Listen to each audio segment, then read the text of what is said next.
আও, আরে স্যার পেছনে গাড়ি, সরে যান। চুর চুর, আমার সামনে থেকে মানিব্যাগ নিয়ে পালিয়ে যাবি? দাঁড়া বলছি। এখন দেখ কেমন লাগে, আর কোনোদিন চুরি করবি? সরি সরি ম্যাডাম, মাফ করে দেন। বস আপনি ঠিক আছেন তো? আপনার কিছু হয়নি তো? কোথায় ব্যথা পেয়েছেন বলেন, স্প্রে করে দিচ্ছি। এটার দরকার নেই, চল। এই নিন আপনার মানিব্যাগ, চেক করে দেখেন সব ঠিক আছে কিনা। এটাকেও সাথে নিন, পুলিশে দেবেন। আসি তাহলে, বাই। কোথায় দেখেছো? আমি তো এখানে কাউকে দেখতে পাচ্ছি না।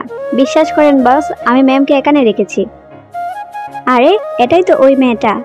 কেমন লাগছে আমাকে? ওয়াও আম্মু, তোমাকে খুব সুন্দর লাগছে। ছোট লোক, এক্সকিউজ মি, কি বললেন? তোমাদের শপিং মলে দেখছি এখন ভিখারিরাও শপিং করতে আসে। এটা কি এতটাই সস্তা হয়ে গেছে? এরকম করতে থাকলে কিন্তু তোমাদের রিচ কাস্টমার কমে যাবে। পরের বার থেকে আমরা এটা দেখবো ম্যাম, যাতে এরকম কাস্টমাররা না আসতে পারে। তুমি আমার আম্মুকে এইভাবে অপমান করতে পারো না, ভালো হবে না বলছি। পুচকে বাচ্চা, ভয় দেখাচ্ছ আমাকে? দেখো আমি তোমার কি অবস্থা করি। ছাড়ো বলছি আমার হাত। চিক্কু, বেশি ব্যথা পেয়েছো? মা দেখছি, যা হয়েছে একদম ঠিক হয়েছে।